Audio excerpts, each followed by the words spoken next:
நன்றியில்லா சிற்றூர் Bethlehem. ஊரில் தங்க எங்கும் இடம் கிடைக்காத காரணத்தால் புறக்கணிக்கப்பட்ட உலக மீட்பர் குகைக்குடிலை கோயில் கொண்டு பிறந்தார்.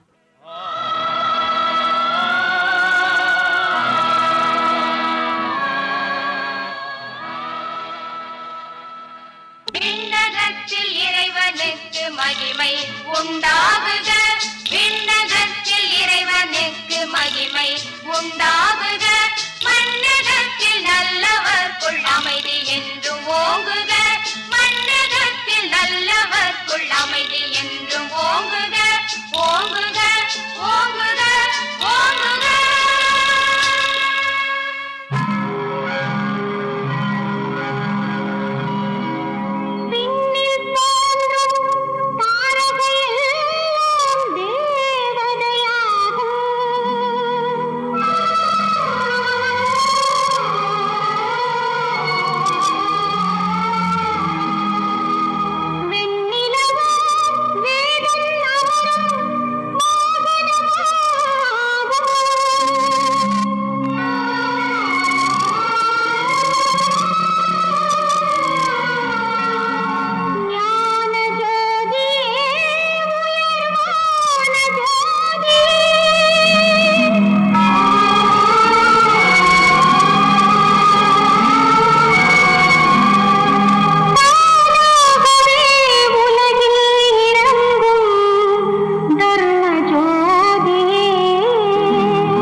4000 ஆண்டுகளாய் இந்நானிலம் கேட்க காத்திருந்த நற்செய்தி சாமக்காவல் காத்துக் கொண்டிருந்த எளிய இடையர்களுக்கு வானதூதர் வழியாக முதலில் அறிவிக்கப்பட்டது. ஏம்பா இன்னும் கொஞ்சம் தீ மூட்டுப்பா, ரொம்ப குளிருது. இந்த குளிர்ல வெட்ட வெளியில உட்காந்து எடைக்கு சாமக்காவல் காக்க வேண்டியிருக்கு. அப்புறம் என்ன ஆச்சு, மேல விஷயத்த சொல்லுப்பா. அப்புறம் என்ன, நான் திருடலன்னு எவ்வளவோ சொல்லி பார்த்தேன், கேட்கல. என்ன மரத்துல போட்டு கட்டி வச்சாங்க. ஐயோ. அப்புறம் யாரோ ஒரு புண்ணியவான் வந்து என்ன அடி உதையில இருந்து காப்பாத்தினாரு. ஆடு மேய்க்கிற இடம் என்ன, திருடன் கெட்டவன் கேவலமானவன்னு இந்த உலகம் நினைக்குது. இதுதான்பா இந்த உலகத்துல ஏழை கிடைக்கிற மரியாதை. என்ன பண்றது? அட என்னப்பா இது, திடீர்னு இப்படி ஒளி பரவுது? என்னது, கண்ணெல்லாம் கூசுதே? ஆமாப்பா, இப்படி வெளிச்சமா தெரியுதே. ஆமாங்க, எனக்கு கூட பயமா இருக்க. யாரோ வானதூதர் மாதிரி தெரியுதா? என்னது?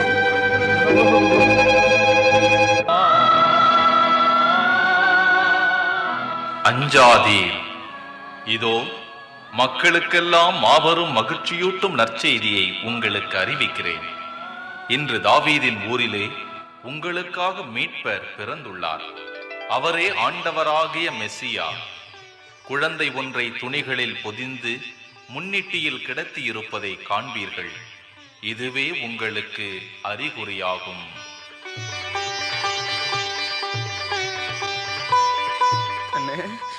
என்னென்ன இது இந்த நடுராத்திரில? என்ன, எனக்கு பயமா இருக்குண்ணே. ஆமாண்ணே.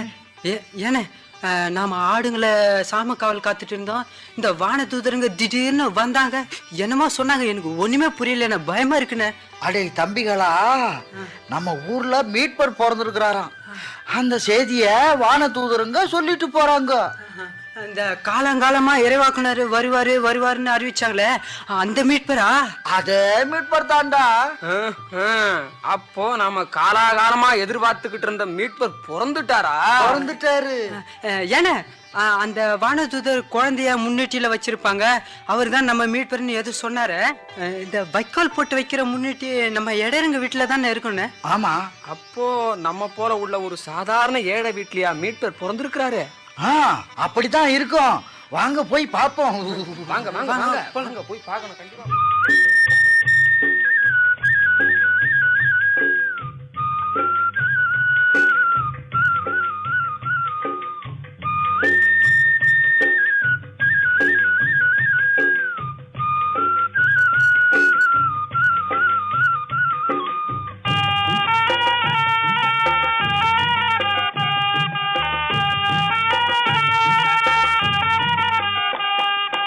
மாட்டு தொழுவம் தேடி வந்து மனுஷனாக உலகில் பிறந்து மீட்பு தர மனசு கொண்டார் இயேசுவே.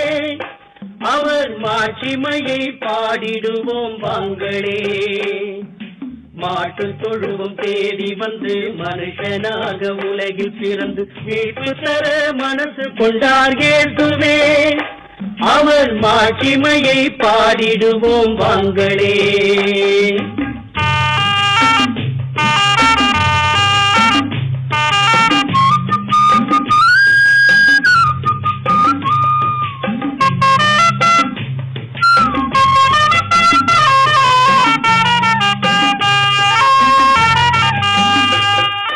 படிச்சவங்க பணக்காரர் மத தலைவர் எல்லோருமே வாழுகின்றார் எங்களோட ஊரிலே. நீங்க பிறந்த செய்தி கேட்டதுவோ இடையரே. படிச்சவங்க பணக்காரர் மத தலைவர் எல்லோருமே வாழுகின்றார் எங்களோட ஊரிலே. நீங்க பிறந்த செய்தி கேட்டதுவோ இடையரே. மாட்டு தொழுவம் தேடி வந்து மனுஷனாக உலகில் பிறந்து மீட்பு தர மனசு கொண்டார் இயேசுவே. அவர் மாட்சிமையை பாடிடுவோம் வாங்களே.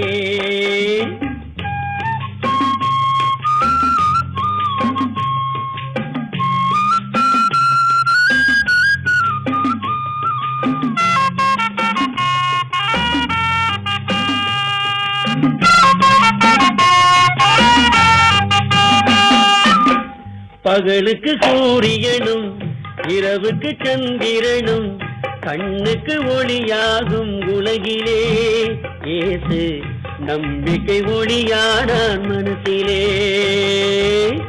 பகலுக்கு சூரியனும் இரவுக்கு சந்திரனும் கண்ணுக்கு ஒளியாகும் உலகிலே இயேசு நம்பிக்கை ஒளியானார் மனசிலே.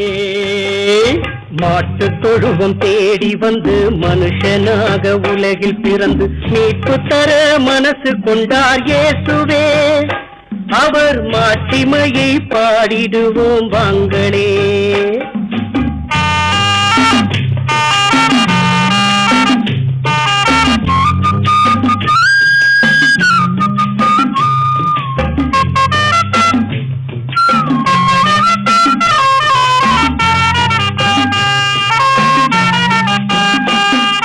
இறைவனாக இருந்தாலும் ஏழைகளில் ஒருத்தராக ஏழ்மையிலே பிறந்து விட்டார் இயேசுவே. எந்த ஏழையிலும் இருக்கின்றார் இயேசுவே.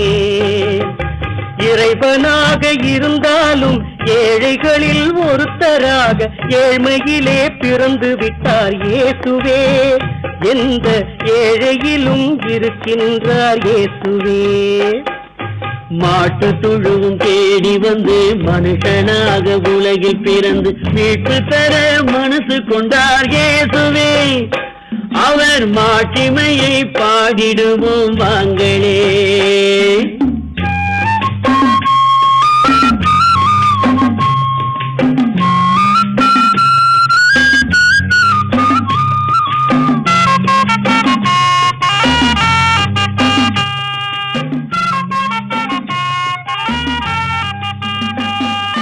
பொண்ணுமில்ல பொருளுமில்லே காணிக்க பெருசுமில்லே மனமு வந்து ஏத்துக்குங்க இயேசுவே. உங்களை மனசார வாழ்த்துகிறோம் இயேசுவே. பொண்ணுமில்ல பொருளுமில்லே காணிக்க பெருசுமில்லே மனமு வந்து ஏத்துக்குங்க இயேசுவே. உங்களை மனசார வாழ்த்துகிறோம் இயேசுவே. மாட்டு தொழுவும் தேடி வந்து மனுஷனாக உலகில் பிறந்து மீட்பு தர மனசு கொண்டார் இயேசுவே. அவர் மாட்சிமையை பாடிடுவோம் வாங்களே. அவர் மாட்சிமையை பாடிடுவோம் வாங்களே. அவர் மாட்சிமையை பாடிடுவோம் வாங்களே. அவர் மாட்சிமையை பாடிடுவோம் வாங்களே.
மன்னா, இதுதான் தங்கள் மகன் மீது சாட்டப்பட்டிருக்கும் குற்றச்சாட்டு.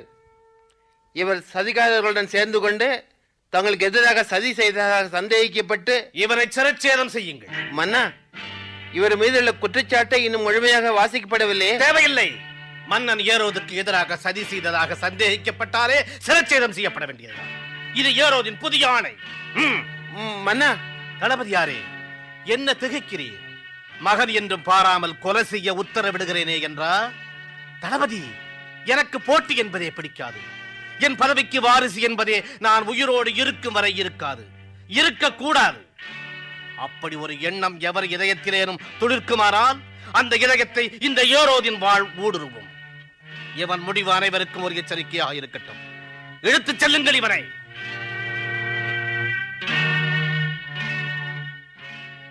மன்னர் வாழ்க. என்ன? தங்களை காண ஒற்றற்படை தலைவர் வந்திருக்கிறார். வரச் சொல். மன்னர் வாழ்க. என்ன என்ன ஏதேனும் உளவு கொண்டு வந்திருக்கிறீரா? ஆம் மன்னா, யூதர்களுக்கு அரசன் ஒருவர் பிறந்திருக்கிறார். எனக்கு தெரியாமலே எனக்கு வாரிசு பிறந்திருக்கிறதா? ஒற்றற்படை தலைவரே, உமக்கு சித்தம் கலங்கி விட்டதா என்ன? மன்னா, கீழ்த்திசை நாட்டிலிருந்து 3 ஞானிகள் பிறந்திருக்கும் புதிய அரசரை வணங்கிச் செல்ல வந்திருக்கிறார்கள். ஆம் மன்னா, நம் ஒற்றன் ஒருவன் நகரத்தின் எல்லையில் இருக்கும் சத்திரத்திலிருந்து கொண்டு வந்திருக்கும் செய்தி இது. கீழ்த்திசை ஞானிகள் சோதிட சாஸ்திரத்தில் வல்லுநர்கள் அல்லவா? ஆம் மன்னா. அந்த ஞானிகள் இப்போது எங்கே இருக்கிறார்கள்? நாளை காலை வரை சத்திரத்தில் இருப்பார்கள். நாளை காலையில் அவர்கள் என் முன் இருக்க வேண்டும். உத்தரவு மன்னா.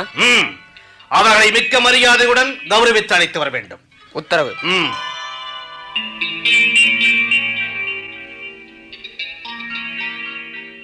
மன்னர் வாழ்க. வாருங்கள் ஞானிகளே, வாருங்கள். மன்னா, என் பெயர் கஸ்பார். இவர் மெல்கியூர். இவர் பல்தசார். உங்களை சந்தித்ததில் மிக்க மகிழ்ச்சி, மிக்க மகிழ்ச்சி. மன்னா, எங்களை தங்களின் ராஜசபையில் அழைத்து கௌரவிப்பதின் நோக்கம்? புதிதாக பிறந்திருக்கும் யூதர்களின் அரசரை பார்த்து வணங்க தாங்கள் இங்கு வந்திருப்பதாக கேள்வியுற்றேன்.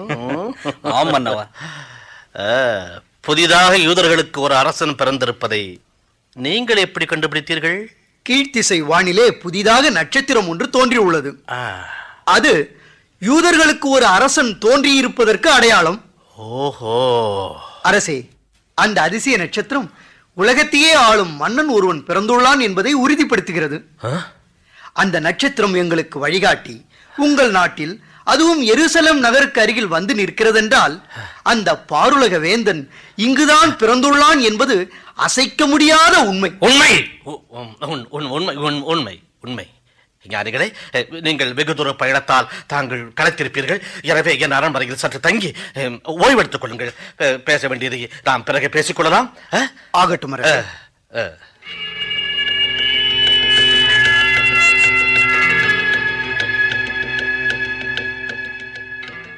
என்ன மறைநூல் அறிஞர்களே, உலகாள அரசன் எங்கு பிறந்துள்ளான் என்பதை இன்னுமா கண்டுபிடிக்கிறீர்கள்? மறைநூல் கூறுவதை படிக்கிறேன் அரசே. யூதா நாட்டு பெத்தலகேமே, யூதாவின் நகரங்களில் நீ சிறியதே அல்லை. ஏனெனில் என் மக்கள் இஸ்ரேலை மேய்க்க வேண்டிய தலைவர் உன்னிடமிருந்தே தோன்றுவார். அப்படி என்றால் அந்த அரசர் நம் நாட்டில் உள்ள பெத்தலகேம் என்னும் ஊரில்தான் பிறந்திருக்கிறார். பெத்லகேம், பெத்லகேம், பெத்லகேமிலே அரச கட்டிலுக்கு ஒரு புதிய வாரிசு, அதை அறிவிக்க வானத்திலேயே ஒரு புதிய விண்மீன். அமைச்சரே, அரசே, ஏரோதற்கு எதிரி என்றிருந்தவர் இப்போது இல்லை. என் சிம்மாசனத்திற்கு போட்டியிட்டவர் எப்போதும் இல்லை. பெத்லகேமிலே தோன்றியிருக்கும் வாரிசு மட்டும் இனி இருக்கலாமா? கூடாதுதான். ஆனால் அந்த வாரிசு இருக்கும் இடத்தை கண்டுபிடிப்பது எப்படி? விண்மீன். அது நமக்கு வழிகாட்டாது மன்னா. அந்த ஞானிகளுக்கு வழிகாட்டியது. அவர்கள் நல்லெண்ணத்துடன் குழந்தையை தரிசிக்க செல்பவர்கள். நல்ல எண்ணம், பெரிய நல்ல எண்ணம், நல்ல எண்ணம். என்ன செய்யலாம்? அமைச்சரே, அமைச்சரே, இப்படி செய்தால் என்ன?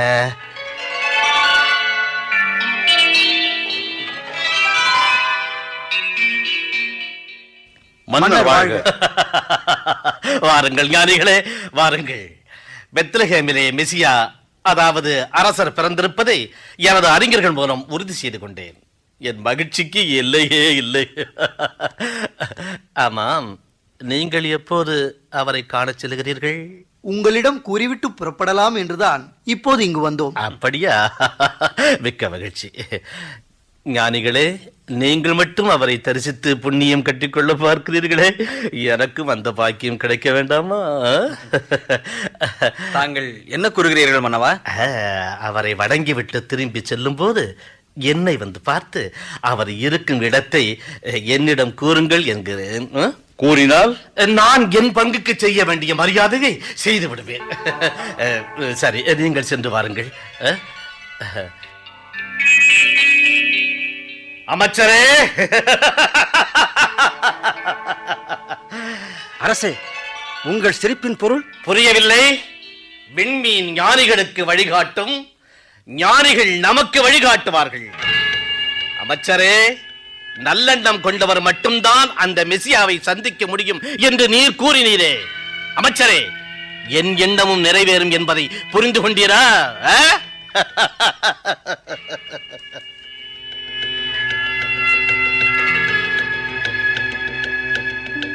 ஆண்டவரே, என்னை காப்பவர் நீரே, எனக்கு பெருமை தருபவர் நீரே, நான் தலை நிமிர துணை செய்பவர் நீரே.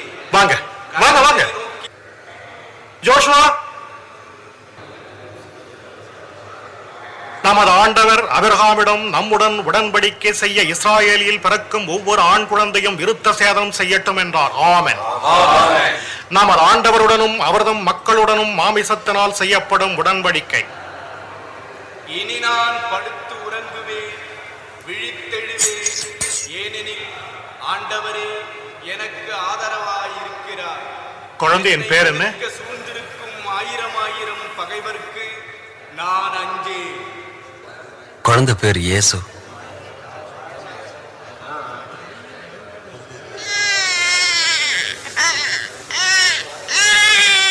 ஆண்டவரே எழுந்தருளும், என் இறைவா என்னை காத்தருளும்.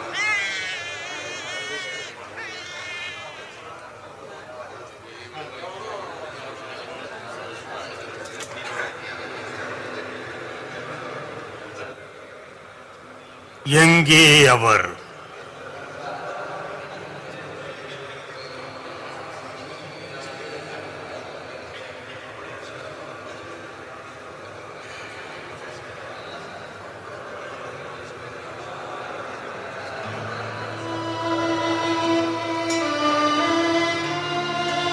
அடியானை இப்போது அமைதியாக போக விடும் ஆண்டவரே. உமது வாக்கு நிறைவேறிற்று.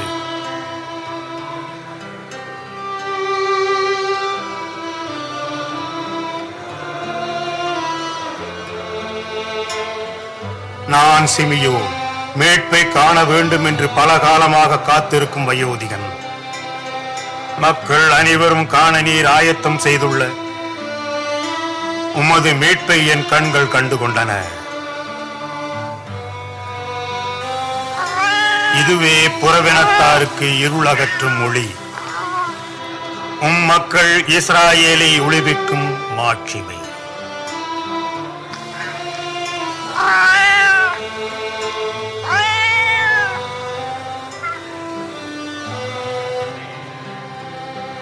ஒரு வாழ் உமது உள்ளத்தையும் ஊடுருவும்.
மன்னர் மன்னா, மீட்பர் வருவார் என்று ஏங்கிக் கொண்டிருந்த மக்களின் குறை தீர்க்க வந்தவரே, நீர் நீடூழி வாழ்க.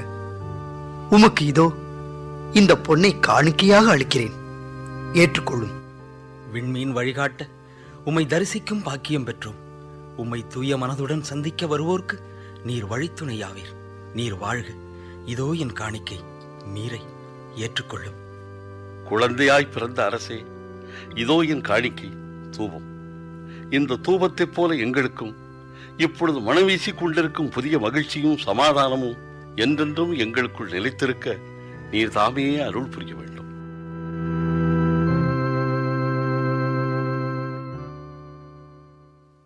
கஸ்பார், பல்தசார், நம் வாழ்வில் மறக்க முடியாத அனுபவம் இது. பாருலக ஆளப்போகும் அரச குழந்தையை தரிசித்து விட்டோம். இங்கேயே நாம் இரவு தங்கி விடியற் காலையில் எருசலேம் நோக்கி கிளம்புவோம். முதலில் நிம்மதியாக உறங்கி புத்துணர்வும் புதுத்தம்பும் பெறுவோம்.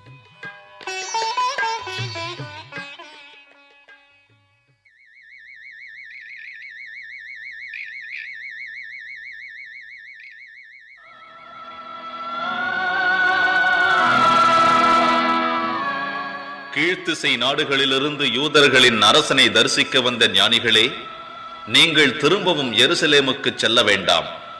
ஏரோதை சந்திக்க வேண்டாம். வேறு வழியாக உங்கள் நாட்டிற்கு செல்லுங்கள்.